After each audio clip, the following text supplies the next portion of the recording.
Salam, selamat pagi Bapak, Ibu, Saudara-saudari, dimanapun berada. Mari kita awali hari kita dengan bersaat teduh, merenungkan firman Tuhan dan memuji kebesarannya. Haleluya.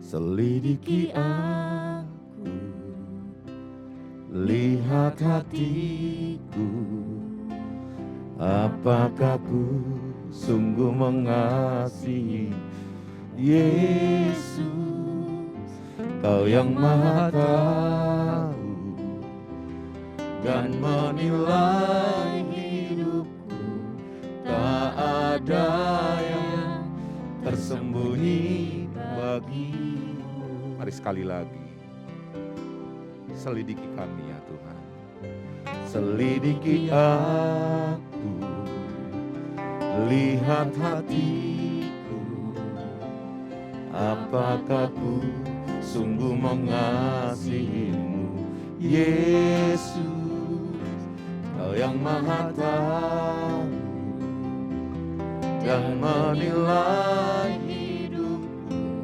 tak ada yang tersembunyi bagimu. Aku lihat kebaikan-Mu yang tak pernah habis di hidupku. Ku berjuang sampai akhirnya Kau dapati aku tetap setia. Mari kita buka suara, angkat hatimu buat Tuhan. Selidiki aku, lihat hatiku, apakah ku sungguh mengasihimu Yesus, Kau yang Maha Tahu dan menilai hidupku, tak ada yang tersembunyi. Mari angkat tangan buat Tuhan. Laku lihat kebaikan-Mu yang tak pernah habis di hidupku. Ku berjuang sampai akhirnya Kau dapati aku tetap setia. Telah kami lihat perbuatan-Mu, telah ku lihat perbaikan-Mu yang tak pernah habis di hidupku. Ku berjuang sampai akhirnya Kau dapati aku. Mari sekali lagi, telah kami lihat, telah ku lihat perbaikan-Mu yang tak pernah habis di hidupku.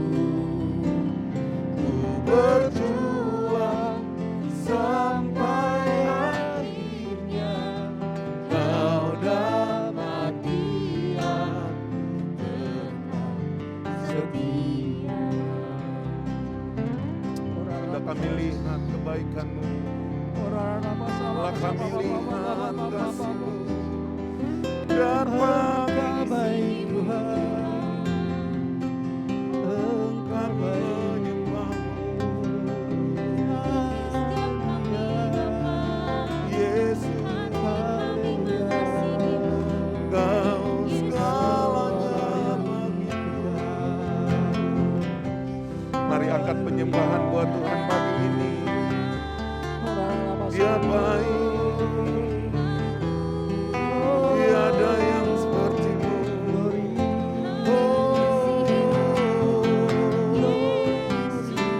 kami menyembah. Oh, haleluya.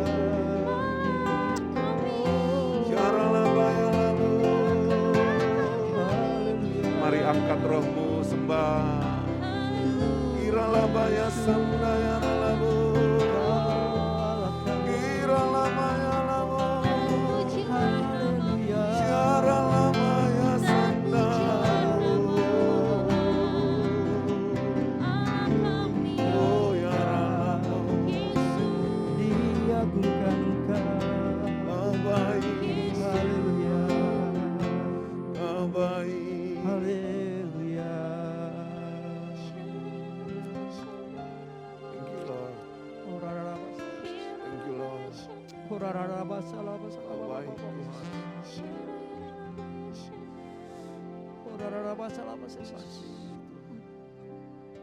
Yesus.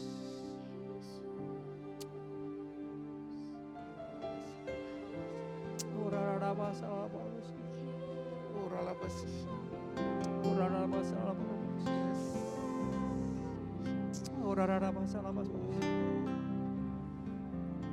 Kami mengucap syukur ya Aba. Pagi hari ini kami boleh ada semua karena kasih anugerah Tuhan atas kami. Terima kasih Tuhan untuk nafas kehidupan baru yang Tuhan berikan kepada kami. Terima kasih untuk keluarga kami. Terima kasih untuk segala hal yang telah Tuhan berikan atas kami. Semua karena kebesaran-Mu, karena kasih-Mu atas kami ya Tuhan. Dan pagi hari ini Tuhan Yesus, kami datang di hadapan-Mu ya Tuhan. Membawa ucapan syukur kami. Urapi kami semuanya ya Tuhan. Kami memuji memuliakan Engkau dan merenungkan firman-Mu ya Tuhan. Berikan atas kami ya Tuhan urapan-Mu, hikmat-Mu Tuhan Yesus. Sehingga firman-Mu yang akan kami renungkan pagi hari ini boleh menjadi berkat bagi kami. Dan boleh menjadi bekal bagi kami untuk mengiring Engkau Tuhan Yesus. Bahkan menguatkan kami, membangun kami untuk menjadi saksi-Mu dimanapun kami ada ya Tuhan Yesus. Terima kasih Tuhan Yesus. Urapi hamba-Mu Tuhan Yesus, sehingga hanya kebenaran firman-Mu, isi hati-Mu yang Engkau sampaikan kepada kami semuanya. Terima kasih Tuhan Yesus. Terima kasih Tuhan Yesus. Hanya di dalam nama-Mu Tuhan Yesus, kami telah berdoa dan mengucap syukur. Haleluya, haleluya. Amin. Selamat pagi Bapak Ibu, Saudara-saudari, dimanapun saat ini Bapak Ibu, Saudara-saudari berada. Kita sungguh mengucap syukur, karena kalau bukan Tuhan, kita tidak dapat melakukan apapun. Pagi hari ini kita ada, semua karena Tuhan. Amin. Bapak Ibu, mari kita sebelum mengawali aktivitas kita hari ini, kita merenungkan firman Tuhan. Saya akan membacakan firman Tuhan yang terambil dari Lukas 21 ayat 1 sampai dengan 4. Dengan judul Persembahan Seorang Janda Miskin. Ketika Yesus mengangkat mukanya, ia melihat orang-orang kaya memasukkan persembahan mereka ke dalam peti persembahan. Ia melihat juga seorang janda miskin memasukkan 2 peser ke dalam peti itu. Lalu ia berkata, "Aku berkata kepadamu, sesungguhnya janda miskin ini memberikan lebih banyak daripada semua orang itu. Sebab mereka semua memberi persembahannya dari kelimpahannya. Tetapi janda ini memberi dari kekurangannya. Bahkan ia memberi seluruh nafkahnya." Bapak Ibu Saudara-saudara sekalian, setelah kita membaca firman ini, mungkin kita bertanya-tanya, mengapa janda ini dapat memberikan segala yang dimiliki bagi Tuhan? Itu pertanyaan besar yang barangkali ada di benak Bapak, Ibu, dan saya. Saya merenungkan firman ini dan Tuhan mengasih pengertian kepada saya. Janda ini melakukan itu, yang pertama pasti memiliki alasan yang sangat kuat mengapa ia melakukan itu. Dan alasan itu tidak lain adalah karena janda ini mengasihi Tuhan Allah lebih dari mengasihi dirinya sendiri. Boleh saya ilustrasikan? Saya adalah seorang ayah, saya memiliki istri dan saya memiliki seorang anak. Saya sangat mengasihi mereka. Sehingga saya akan rela berkorban untuk orang-orang yang saya kasih itu. Saya akan memberikan apapun yang saya miliki untuk mereka. Karena saya akan senang pada saat melihat istri saya, anak saya berbahagia dan senang. Nah, Demikian pula dengan apa yang dilakukan oleh janda miskin ini. Ia memiliki hati yang mengasihi sangat dalam terhadap Tuhan Allah.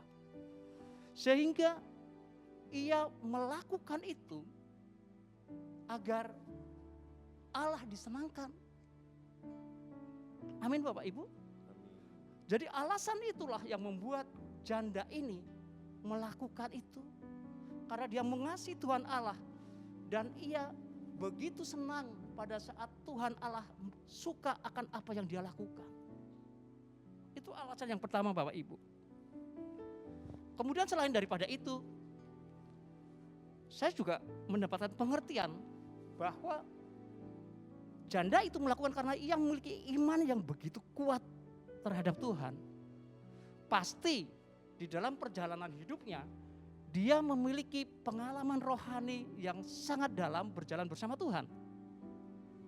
Dia merasakan bagaimana pemeliharaan Tuhan di dalam perjalanan kehidupannya.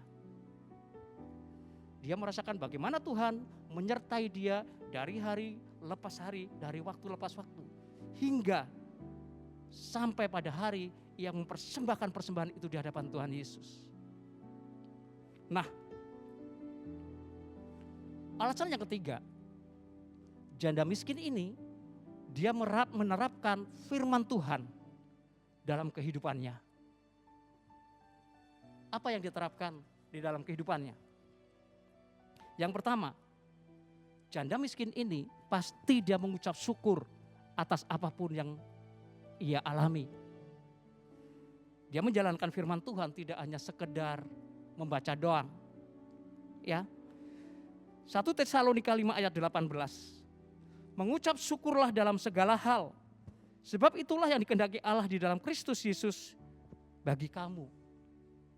Ya. Bukankah ucapan syukur itu menjadikan kekuatan yang luar biasa bagi setiap kita? Karena dengan ucapan syukur ini, kita bisa membawa hidup kita menjadi hidup yang tidak mengejar sesuatu secara berlebihan. Tapi mengucap syukur ini membuat kita berserah kepada Tuhan. Karena kita mengucap syukur atas apapun yang Tuhan berikan kepada kita. Itu yang pertama. Janda ini dia mengucap syukur atas apapun yang telah dia terima. Meskipun dia merasa dalam kekurangannya. Tetapi hidup itu tidak dinilai dengan seberapa banyak ia memiliki harta. Tetapi hidup itu sejatinya ada di dalam hati kita. Pada saat kita memiliki sukacita, damai sejahtera bersama dengan keluarga, tentu saja itu karena kasih Allah akan kita. Dan itulah yang akan membuat kita kuat di dalam menjalani setiap kehidupan kita. Jadi Bapak Ibu sekalian, mengucap syukurlah apa yang ada dalam kehidupan kita setiap saat. Tidak usah iri dengan apa yang dimiliki oleh orang lain. Tidak usah iri dengan pekerjaan orang lain. Mengucap syukurlah dengan apa yang telah Tuhan sediakan bagi Bapak Ibu, saudara-saudari sekalian. Dan yang kedua, janda miskin ini dia memiliki prinsip. Tidak akan hidup seperti orang-orang dunia. Kalau dunia menilai kesuksesan seseorang ini dengan harta, dengan kedudukan, dengan jabatan, dengan seberapa besar dia memiliki harta kekayaan. Janda ini tidak melihat itu. Tapi janda ini melihat dari kacamata Tuhan. Roma 12 ayat 2 berkata, janganlah kamu menjadi serupa dengan dunia ini. Tetapi berubahlah oleh pembaharuan budimu, sehingga kamu dapat membedakan manakah kehendak Allah, apa yang baik, yang berkenan kepada Allah, dan yang sempurna. Perhatikan Bapak Ibu. Janganlah kita menjadi serupa dengan dunia ini. Prinsip-prinsip kerajaan Allah mengajarkan bahwa kita tidak hidup dengan berkelimpahan, kemudian kita berfoya-foya. Ya, tapi kita hidup dalam kelimpahan yang berhikmat. Orang Kristen, anak-anak Tuhan pasti diberkati Tuhan. Amin Bapak Ibu. Pasti diberkati Tuhan. Tetapi ingat bahwa seluruh harta yang Tuhan titipkan kepada kita itu harus kita pertanggungjawabkan di akhir hidup kita. Sehingga apakah Tuhan dengan memberikan kekayaan kepada kita tetap mengikuti cara-cara Tuhan di dalam mengelola harta itu, ataukah kita mengikuti cara-cara dunia? Kita penuh dengan kesombongan, kita penuh dengan foya-foya dengan harta kita yang Tuhan titipkan itu. Saya berharap bahwa kita semuanya dapat melakukan firman ini. Jangan serupa dengan dunia ini. Kalau dunia menilai keberhasilan, kesuksesan seseorang dengan banyaknya harta, tapi kita melihat bahwa kita adalah berkenan di hadapan Allah. Harta kita sesungguhnya adalah harta kita yang di sorga. Seberapa besar harta yang Tuhan titipkan kepada kita, itu digunakan untuk kemuliaan Tuhan. Amin Bapak Ibu sekalian. Nah, prinsip ketiga yang dilakukan oleh janda miskin ini, dia memiliki rasa cukup. Ini kuncinya Bapak Ibu. Selain mengucap syukur, janda miskin ini memiliki rasa cukup dalam hidupnya. 1 Timotius 6 ayat 6 berkata, memang ibadah itu kalau disertai rasa cukup memberi keuntungan besar. Ingat Bapak Ibu, memang ibadah itu kalau disertai rasa cukup memberi keuntungan besar. Bukankah hidup kita adalah ibadah kepada Tuhan? Ibadah kita yang sejati adalah hidup kita ini untuk Tuhan. Bagaimana hidup kita bisa membawa kemuliaan Tuhan sehingga ada orang-orang di sekitar kita melihat Tuhan itu hadir melalui hidup kita. Ya. Dan itu ditunjukkan dengan bagaimana kita menyikapi kehidupan kita. Bagaimana kita mengelola harta, bagaimana kita mengelola kepercayaan yang Tuhan berikan kepada kita. Rasa cukup dimiliki oleh janda ini. Dan kita berharap bahwa kita juga memiliki rasa yang sama di hadapan Tuhan. 1 Timotius 6 ayat 8 Bapak Ibu berkata, asal ada makanan dan pakaian cukuplah. Saya baca sekali Bapak Ibu, sekali lagi. Asal ada makanan dan pakaian cukuplah. Mari kita merenungi firman ini. Kita hidup kembali kepada Bapa tidak akan membawa apa-apa. Selain ucapan syukur, perbuatan baik kita semuanya kita lakukan untuk kemuliaan Tuhan. Sebagai ucapan syukur kita karena Tuhan telah mengasihi kita dan telah menyelamatkan hidup kita. Nah sekarang kita lihat bagaimana dengan diri kita masing-masing. Apakah kita sudah bisa menjadi seperti janda miskin ini? Walaupun dia hidup dalam kekurangan, tapi dia berani menyerahkan seluruh nafkah hidupnya kepada Tuhan. Di masa pandemi yang seperti sekarang ini tentu saja barangkali kita berpikir gak bisa Tuhan saya untuk melakukan hal seperti itu. Bapak Ibu saudara-saudari sekalian, saya mendapat pengertian dari Tuhan. Memberikan lebih dari apa yang kita miliki itu saya ilustrasikan begini. Seandainya saya memiliki gaji 5 juta rupiah. Kemudian setelah saya alokasikan untuk perpuluhan, untuk membayar uang sekolah anak, untuk bayar utilities, listrik, pulsa, telepon, internet dan lain sebagainya. Umpamanya uang saya, gaji saya tinggal 2 juta rupiah. Dan 2 juta rupiah itu adalah nilai yang minimal untuk biaya hidup saya dan keluarga saya selama 1 bulan. Nah, dalam perjalanan saya bulan itu Bapak Ibu sekalian, tiba-tiba ada suatu peristiwa. Misalnya sekarang seperti bencana alam. Dan bencana alam itu menimpa orang-orang di sekitar kita. Tantangannya begini. Apakah kita berani menyerahkan uang 2 juta tadi? Tapi bukan 2 jutanya teman-teman. Jangan berpikir 2 juta itu lalu kita serahkan kepada orang itu. Teman-teman, Bapak Ibu, saudara-saudara sekalian, menyerahkan uang 500 ribu saja atau 300 ribu saja untuk membantu yang lain, itu sudah memiliki arti bahwa kita sudah menyerahkan melebihi daripada kemampuan kita, Bapak Ibu. Karena seharusnya kan kita 30 hari hidup dengan 2 juta rupiah, tapi kita akhirnya hanya hidup dengan 1.500.000 untuk 30 hari. Jadi Bapak Ibu sekalian, saudara-saudari, itu pengertian yang juga saya dapatkan. Kalau kita belum berani seperti janda Sarfat yang menyerahkan seluruh hartanya itu, kita bisa melakukan seperti yang baru saja saya sampaikan. Artinya bahwa seharusnya saya hidup bisa dengan 2 juta rupiah, tapi karena ada kehidupan lain yang memerlukan pertolongan kita menyerahkan sebagian dari hidup kita tadi, biaya hidup kita untuk orang lain. Itulah salah satu definisi juga bahwa kita telah melakukan untuk orang lain. Mari kita miliki iman, berjalan bersama Tuhan, sehingga setiap kita dapat menjadi seperti janda miskin itu. Tuhan Yesus memberkati.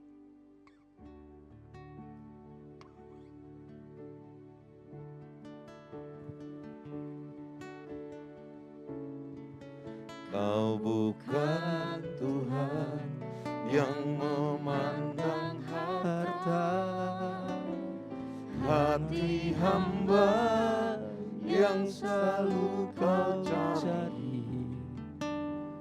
Biar kau temukan di dalamku, selama ku hidup, ku mau menyembahmu. Sebab engkau sangat berarti bagiku, yang terbaik yang ada padaku, ku persembahkan kepadamu.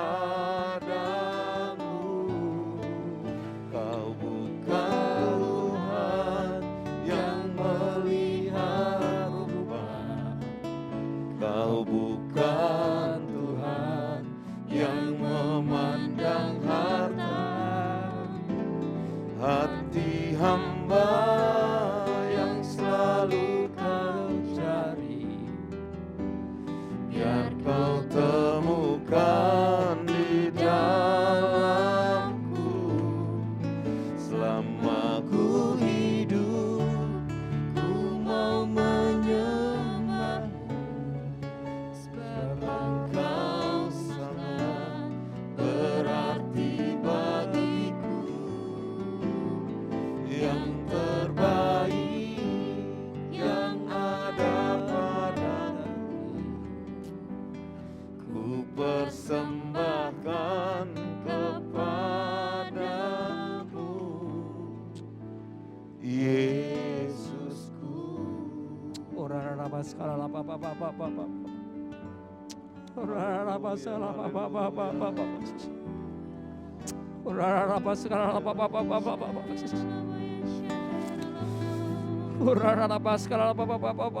Yesusku.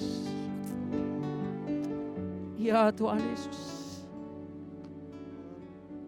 terima kasih ya Tuhan Yesus untuk rema-Mu, untuk firman-Mu yang Kau berikan kepada kami pagi hari ini ya Tuhan. Ajar kami ya Tuhan untuk terus belajar mempersembahkan apa yang kami miliki Tuhan Yesus. Ajar kami mampu melakukan seperti apa yang dilakukan oleh janda miskin ini ya Tuhan. Ajar kami ya Tuhan untuk kami juga peduli dengan lingkungan kiri kanan kami, sehingga keberadaan kami Tuhan Yesus boleh menjadi berkat bagi orang lain ya Tuhan Yesus. Terima kasih ya Tuhan Yesus, terima kasih Tuhan Yesus. Terima kasih Tuhan Yesus. Pagi ini Tuhan Yesus, Hamba-Mu menyerahkan Tuhan Yesus seluruh anak-anak-Mu Tuhan Yesus. Dimanapun saat ini kami semuanya berada Tuhan Yesus. Pertolongan Tuhan yang terus menyertai kami sepanjang hari ini. Tuhan terus memberkati kami dengan kesehatan yang baik ya Tuhan Yesus. Keluarga kami, bahkan seluruh keluarga besar kami Tuhan Yesus. Terima kasih Tuhan Yesus. Kami merasakan hadirat-Mu Tuhan Yesus. Hadirat-Mu menyembuhkan kami. Menyembuhkan anak-anak-Mu yang sakit ya Tuhan Yesus.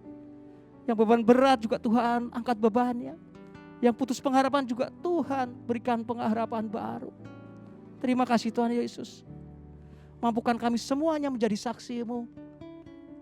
Dalam melalui hidup kami, aktivitas kami, pekerjaan kami, keluarga kami. Tuhan ditinggikan dan diagungkan. Terima kasih Tuhan Yesus. Terima kasih Tuhan Yesus. Hanya di dalam nama-Mu Tuhan Yesus, kami telah berdoa dan mengucap syukur. Haleluya. Amin. Kita berikan tepuk tangan buat Tuhan. Haleluya.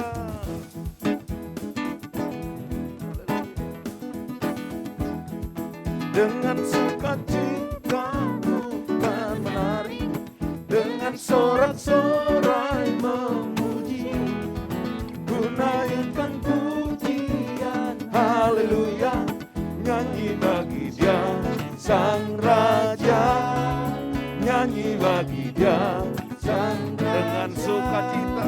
Dengan sukacita